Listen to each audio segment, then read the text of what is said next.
안녕하세요. 취미로 철학하는 남자입니다. 네, 오늘은 10월 22일 3시 10분을 지나고 있고요.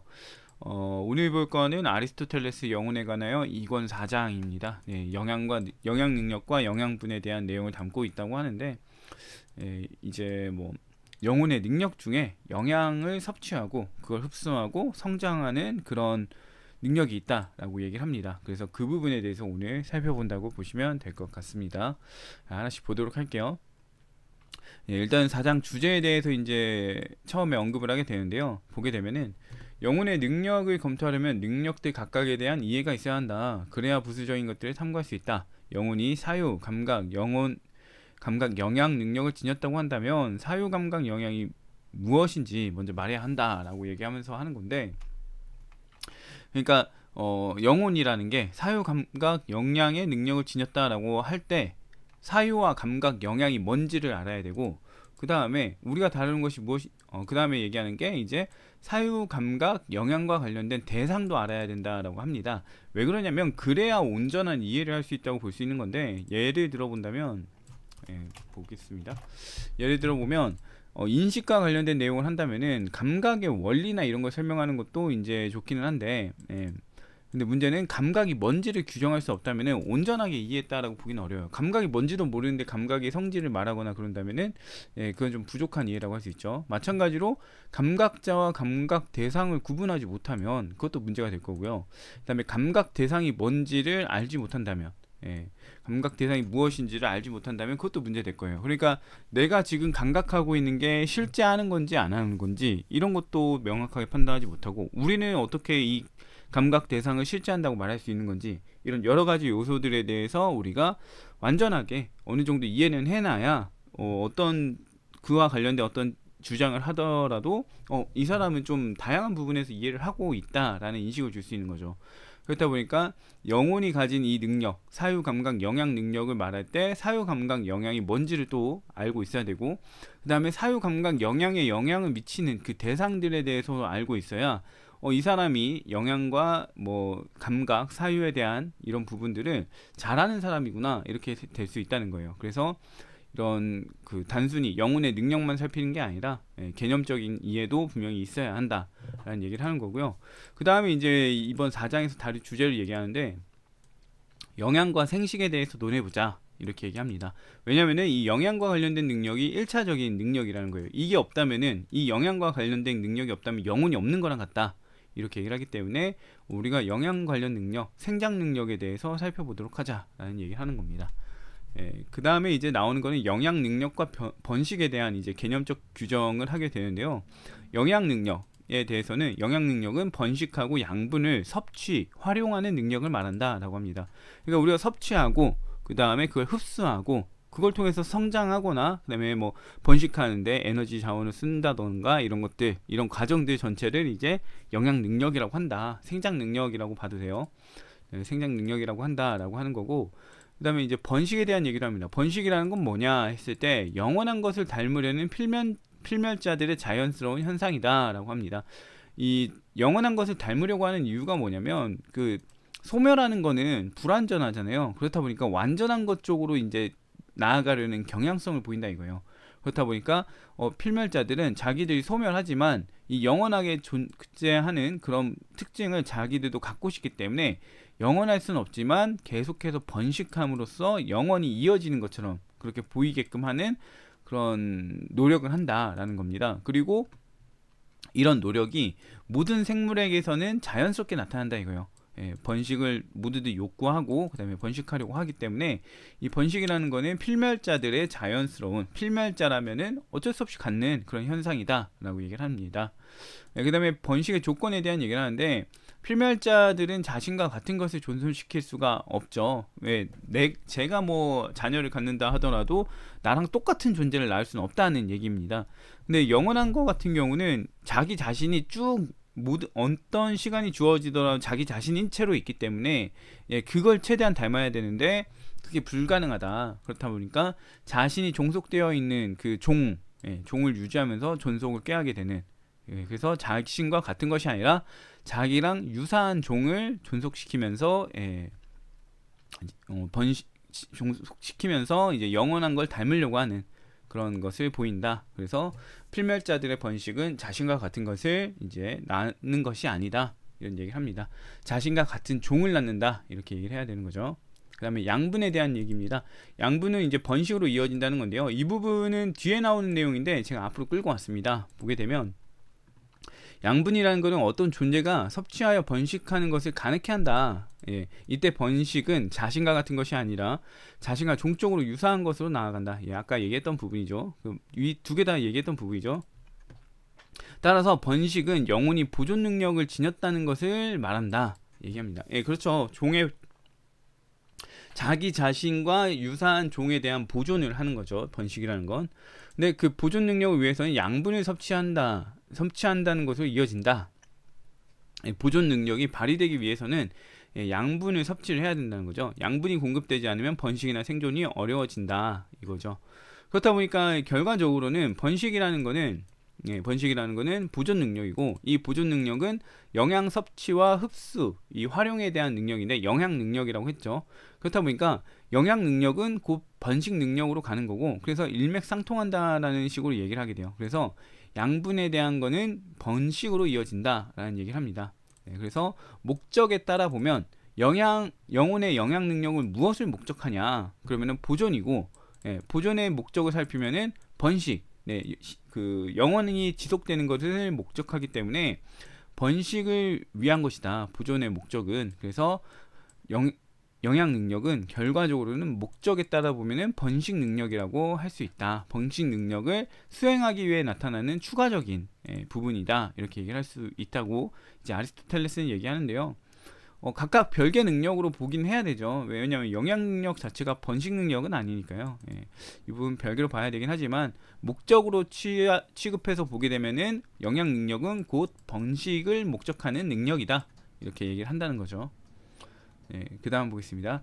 영혼의 역할에 대해서 얘기를 하는데요. 영혼의 역할은 이제 세 가지가 있다라고 합니다. 영혼이 이제 몸에서 원인이자 원리잖아요. 근데 세 가지 방식으로 한다는 건데, 첫 번째는 이제 운동의 원인, 그 다음에 몸의 목적, 그 다음에 실체로서의 원인이 된다라고 합니다. 하나씩 보는데, 영혼이 왜 실체인가? 왜 실체로서의 원인인가? 얘기를 하는데, 개가 개일 수 있는 거는 개의 영혼 덕분이에요. 개의 영혼이 이제 개가 개일 수 있게 만드는 거죠. 만약에 개한테 고양이 영혼이 들어갔다면은 개는, 이 개라는 몸뚱이는 개일 수가 없는 상황에 놓인다라는 거예요. 그래서 실체, 어떤 물체가 어떤 뭐라 그러죠? 그거를 진료. 어떤 진료가 특정 존재이게 하려면 실체가 있어야 해요. 그 실체가 이제 영혼이다. 그래서 이제 개의 영혼이 있다면, 이 진료는 개가 된다. 뭐 이런 식으로 가는 겁니다. 그래서 이 진료가 개일 수 있는 원인이 개의 영혼에 있다라고 하는 게 이 내용인 거예요.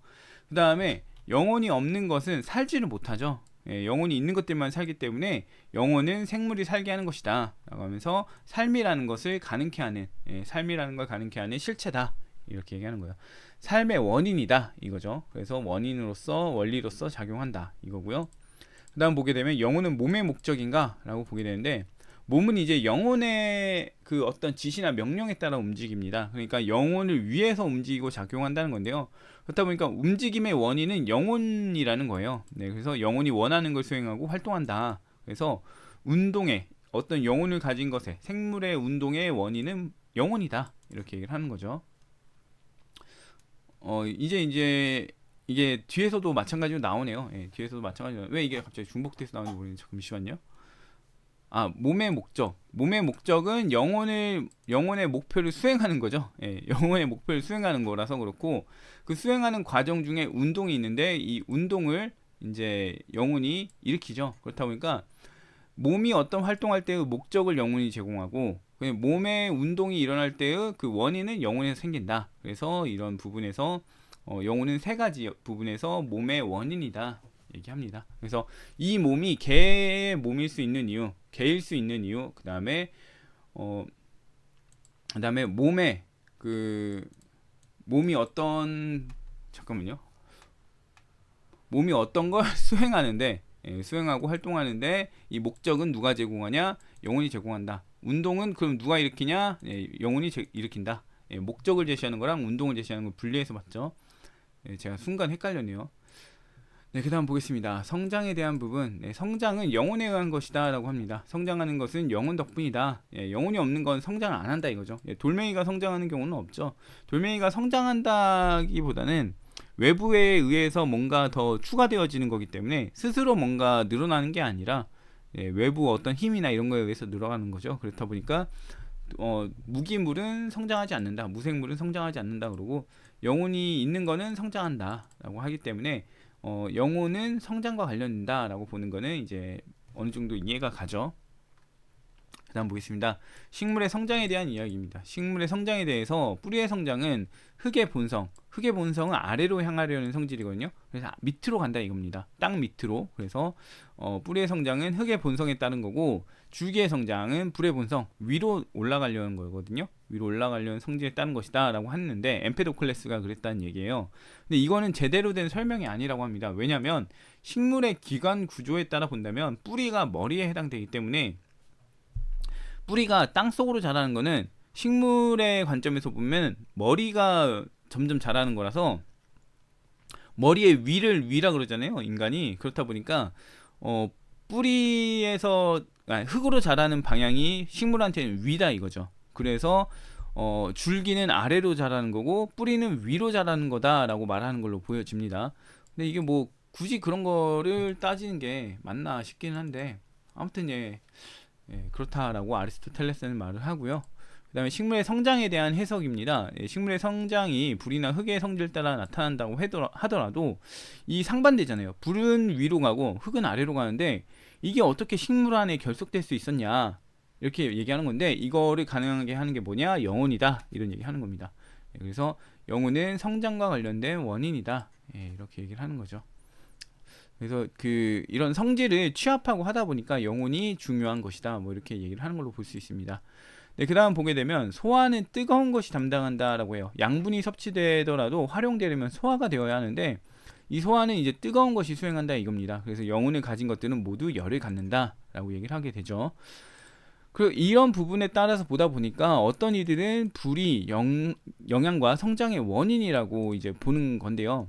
불만이 영양 활동과 성장에 관련된 것으로 보이기 때문이다. 이 소화하는 과정에서 열을 쓰고 그러다 보니까 그렇다라고 얘기를 하는 건데 이제 아리스토텔레스는 불은 영양과 성장에 있어 보조적인 원인만 한다라고 얘기를 해요. 왜냐하면 불은 양분이 주어지면 그러니까 목재가 계속해서 주어지면은 그 불은 계속해서 뭐 커지거나 이렇게 될 수 있다라는 거죠. 근데 문제는 생물은 계속 먹어도 커지지 않는다 이거죠. 계속 뭔가를 넣어줘도 커지지 않는다 이 얘기인데 사실 이건 좀 문제가 있는 것 같아요. 불이 꺼질 만한 쯤에 장작 하나 넣어주고 꺼질 만한 쯤에 장작 하나 넣어주면은 그 불은 계속 어떻게 보면 일정 패턴으로 계속 그 상태를 유지하지 않을까요? 그렇다 보니까 성장을 지속한다기보다는 유지를 하는 상황으로 나아갈 수 있는 것 같아서 이 얘기는 조금 잘못된 걸 수 있을 것 같아요. 물론 이렇게 보는 것 자체도 이상하긴 한데 아무튼 왜 불은 양분이 주어지면 있는 만큼 계속 성장한다 이건 좀 아닌 것 같아요. 근데 예를 들면은 뭐 목재를 하나를 넣었다가 또 추가 두 개로 불을 피우고 3개, 4개, 5, 6, 7, 8, 9, 10개로 불을 피우게 되면은 불이 더 커질 수는 있겠죠. 그건 있는데 계속 이제 하나만 넣고 떨어질 쯤에 하나 넣고 떨어질 쯤에 하나 넣고 이러면은 일정한 불이 나온다. 그리고 우리 생물 같은 경우도 보게 되면은 배가 고플 때 먹고 고플 때 먹고잖아요. 배가 먹은 채로 계속 먹는 게 아니니까 먹은 채로 계속 먹는 거랑 지금 이제 배고플 때마다 먹는 거랑은 다르죠. 배고플 때마다 먹는 거는 장작 하나를 넣었다가 다 소비되면 그때 하나를 또 넣는 거니까 그래서 이게 비유가 조금 적절하지 않다 이렇게 생각을 해볼 수 있을 것 같아요. 그 다음 보겠습니다. 이러한 점으로 볼 때 이러한 특징은 그러니까 영양과 성장하는 특징은 진료, 불이 제공한다기보다는 형식과 형상인 영혼이 제공한다고 보는 게 더 적절하다라고 합니다. 이거는 일단은 그렇죠.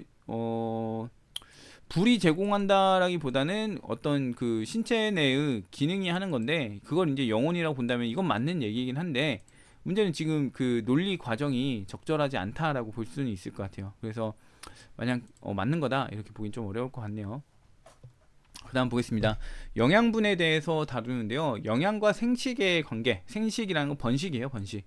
그래서 영양분에 대해서도 이제 생각을 해야 된다. 우리가 영양 흡수하고 처리하는 기능에 대한 얘기를 하는데 이거 생식의 관계가 아니네요. 잘못 썼네요. 예. 영양분에 대해서 생각하자 이건데 제가 잘못 썼네요.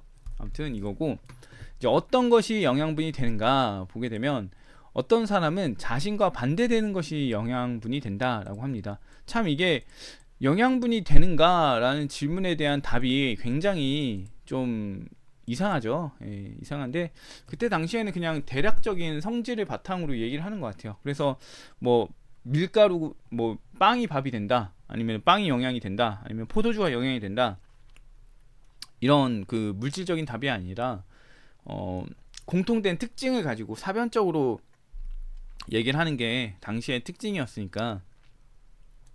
그래서 몇몇 사람들은 뭐 빵이나 뭐 이런 것들이 반대된다고 여겼을 수도 있는 것 같아요. 아무튼 반대되는 것이 영양분이 된다고 얘기한다. 근데 반대되는 것끼리 양분이 되지 않는다. 왜인지 보겠습니다. 반대되는 것에서 생겨나는 것들, 어떤 것이 이제 반대되는 것, 성질이 반대되는 것에서 나타났으니까 이런 얘기를 한다 이거죠. 그래서 반대되는 게 영양분이 되고 지금 생겨나는 것이 이제 지금 생겨나는 것과 반대되는 거에서 나타난다 이 얘기를 하는 건데요. 이런 것들은 대체로 양적인 게 아니라고 합니다. 그러면서 드는 예시가 건강은 병듦에서 생겨난다. 이렇게 얘기를 하는데 사실 반대로 드는 게 더 낫지 않았나 싶긴 해요. 병듦은 건강에서 생겨난다. 이렇게 하는 게 좀 더 직관적인 그 비유가 아니었을까 싶긴 한데 아무튼 이건 양적이지 않다라고 합니다. 양적이지 않다는 거는 어떤 양을 지니지 않는다, 물질적이지 않다, 이런 얘기로 보면 될 것 같아요. 그래서 반대되는 거에서부터 생겨나는 거는 대체로 물질적이지 않은 거다. 그래서 뭐 예를 들면은 뭐 용기가 될 수도 있겠죠. 겁과 용기가 있다면은 겁쟁이가 용기 있게 된다, 뭐 이렇게 되는 걸로 보는 것 같은데 좀 적절하진 않아 보이긴 합니다. 뭐 다른 비유가 있을지 모르겠네요. 지금은 뭐 잘 모르겠는데 아무튼 지금 건강과 병듦을 통해서 보면은 이제 물질적이지 않은 것들이 반대되는 것에서 생겨난다. 뭐 차가움이나 뜨거움 이런 것도 그렇지 않을까 싶기는 해요. 아무튼 그렇고요. 그다음 보면 건강이 변듦에 생겨나는 것은 건강이 변듦의 양분으로 취해서 나타난다는 것이 아니다. 그렇죠. 병듦이라는 거나 이 건강이라는 것이 실질적인 어떤 물질적인 게 아니니까 양분으로 삼을 수가 없어요. 그냥 상태의 변화를 나타내는 것이기 때문에 이게 뭐 이걸 건강이 병듦의 양분으로 해서 생겼다, 병들었기 때문에 건강해진 거다, 이런 걸로 볼 수는 없죠. 병든 상태에서 건강 상태로 바뀌었다, 이 얘기를 할 수 있는 거니까 조금 다르죠. 그래서 반대되는 것들끼리 생기지 않는다, 이 얘기를 하는 거고, 그 다음에 반대되는 것이 모두 서로 양분이 되는 건 아니다, 이렇게 얘기하는데 불과 물의 경우로 얘기합니다. 이게 잘 이해는 안 돼요. 물은 불의 양분이지만 불은 물의 양분이 아니다. 이게 잘 이해가 안 됩니다. 그러니까 이게 제가 그냥 생각해 본 거는 물은 불이 될 수 있지만 불은 물이 되지 않는다, 이런 얘기를 하는 것 같긴 해요. 왜냐면 물은 뜨거워지면은 불처럼 비슷한 성질을 보이잖아요. 근데 불을 우리가 물로 만들 수가 없잖아요. 물로 만드는 경우도 있겠지만 불을 물로 만들 수 없다라고 생각하기 때문에 이런 식의 얘기를 하는 게 아닐까, 이런 생각이 듭니다. 아무튼 그렇다라고 보시면 될 것 같고, 그다음 보면 양분이 되는 건 자기 신과 유사한가, 이런 이제 주제인데요. 어떤 사람들은 자신과 유사한 것이 양분이 된다라고 합니다. 그래서 우리가 뭔가를 섭취하면은 그것 자체가 우리에게 양분이 되는 게 아니고, 잘못 얘기했네요. 유사한 것이 양분이 된다라고 하는데 여기에 대한 문제점이 있는 거죠. 우리가 뭔가를 섭취한다고 한다면 그 섭취한 것 자체가 우리하고 똑같은 거냐 했을 때 아니라는 거죠. 우리는 그거를 소화해서 이제 해야 되는 건데, 즉 소화한다는 것은 변화를 시켜야 된다는 건데, 변화는 어떤 대립되는 것이 있을 때 이렇게 전도되는 현상을 말한다 이거죠. 그래서 이 변화라는 거는 어떤 물체가 어떤 섭취한 것이 내 몸에 들어와서 변화한다는 것은 나와 달랐기 때문에 나와 동질화되는 과정을 거친다, 이런 얘기를 한다고 볼 수가 있는 거죠. 그래서 지금 보게 되면은 유사한 것이 양분이 된다고 하기에는 그렇고, 일단 반대되는 것이 들어와서 유사한 것으로 변화하는 과정을 거친다, 이런 식으로 볼 수 있을 것 같아요. 아무튼 그 다음 양분을 섭취한 것은 양분에 의해 변화하지 않는다. 양분은 양분을 섭취한 것에 의해 변화를 하는데, 그러니까 빵이라면은 빵을 먹은 사람에 의해 변화하죠. 소화액이나 이런 걸 통해서 변화하죠. 그렇게 되지만 사람은 이 빵에 의해서 변화를 겪진 않죠. 예, 그 얘기를 합니다. 그래서 일방향의 영향을 이제 이야기를 하고 있다. 이렇게 볼 수 있을 것 같고요. 그래서 양분과 양분 섭취자, 빵과 인간의 관계는 목재와 목수의 관계가 같다. 그래서 목재는 목수에 의해 변화를 겪는다. 그래서 빵은 인간에 의해 변화를 겪는다. 근데 인간은 빵에 의해 변화를 겪지 않는다. 이런 거죠. 뭐 그걸 통해서 뭐 이득을 보거나 뭐 어떤 상태 변화는 나타날 수 있어도 외형적인 게 변하거나 그러진 않는다라는 얘기로 보시면 될 것 같아요. 네, 그다음 보겠습니다. 소화 여부에 따른 양분의 구분인데요. 이제 아까 얘기했던 거예요. 양분이 섭취되고 소화되는 시점에 따라 이제 관점 차이가 생긴다는 거예요. 처음에 섭취될 때는 반대되는 것이다. 근데 섭취가 돼서 우리가 소화한 경우에는 유사한 것이 된다. 이 얘기하죠. 그래야 유사해야 우리가 흡수를 할 수 있으니까 이렇게 얘기를 한다고 보면 될 것 같습니다. 그 다음에 이제 양분과 관련된 몇 가지 특징인데요. 보게 되면 생물만이 양분을 찾는다라고 합니다. 무생물은 이제 양분을 필요로 하지 않고 생물은 양분을 필요로 한다라는 건데 맞는 얘기죠. 이건 맞는 얘기고 그래서 영혼이 깃든 것만 양분을 찾는다라고 합니다. 그 다음에 이제 양분과 성장하는 게 이제 다르다 이 얘기는 하는 건데 양분을 섭취하는 거하고 그 다음에 성장하는 것은 그 일맥상통한다 이번에 서로 영향하에 있는 게 아니다라는 거예요. 제가 봤을 때는 똑같은 양분을 섭취해도 아이는 자라고 어른은 자라지 않기 때문에 이런 얘기를 하는 게 아닐까 싶어요. 그래서 양분을 섭취하면 우리가 자라요 이렇게 하기는 어렵다라는 거죠. 양분을 섭취해서 자라는 경우가 있고 안 자라는 경우가 있다 이런 얘기를 하는 구절로 저는 봤습니다. 네, 그 다음 보겠습니다. 영양 공급은 어디에 영향을 미치나 영양을 공급받았을 때 우리가 영향받는 게 도대체 뭐냐 영향을 받는 게 도대체 뭐냐 할 수 있는데 여기서 이제 보는 거는 영혼과 몸 둘 다 영향을 받는다 라고 하는 것 같아요. 보게 되면 배를 조종하는 것 예를 들면 이게 성장하는 것 뭐 성장하는 것이라고 한다면은 손과 키가 이제 그런 작용을 한다는 거죠. 손이 움직여서 키가 움직이게 되는 것이들 이렇게 얘기하는 건데 저는 이 손이 아마 영혼이 아닐까 싶습니다. 영혼이 움직여서 그 다음에 신체가 움직인다. 영혼이 움직여서 신체가 움직인다. 그래서 영혼이 움직여서 몸의 영양을 섭취하고 성장하게 된다. 이런 얘기를 하는 겁니다. 그래서 영혼도 이제 영양 공급을 받고 그 다음에 몸도 영양 공급을 받는데 몸은 성장을 해서 번식을 하죠. 그렇기 때문에 영향을 받는다라고 하는 걸 볼 수 있는데 영혼은 왜 나올까 싶은데 영혼은 종을 존속시키잖아요. 종을 존속시키려는 목표나 이런 걸 달성할 수 있기 때문에 영향을 받는다. 그러니까 뭔가 섭취를 계속해서 종을 번식시킨다면은 이 영혼도 자기의 목표를 수행한 것이기 때문에 영양을 섭취하는 것에 영향을 받았다. 이렇게 얘기를 하는 걸로 생각이 됩니다. 아무튼 이렇게 해서 양분에 대한 이야기, 그 영양 능력에 대한 얘기는 마치게 되는데요. 내용이 그렇게 길지는 않은 것 같은데 얘기하다 보니까 좀 길었던 것 같고요. 천천히 보게 되면 그렇게 어려운 구절은 없습니다. 이권부터는 거의 이제 아리스토텔레스가 천천히 설명을 해주기 때문에 뭐 배경 지식이 필요한 부분도 많이 없어 보이긴 하고 그래서 좀 쉽게 보실 수 있을 것 같고요. 오늘 제가 약간 피곤한 상태에서 하다 보니까 좀 약간 멍한 채로 해가지고 어물쩡저물쩡한 것 같은데 아무튼 오늘은 여기까지 하고요. 다음에 또 다른 이야기로 찾아오도록 하겠습니다.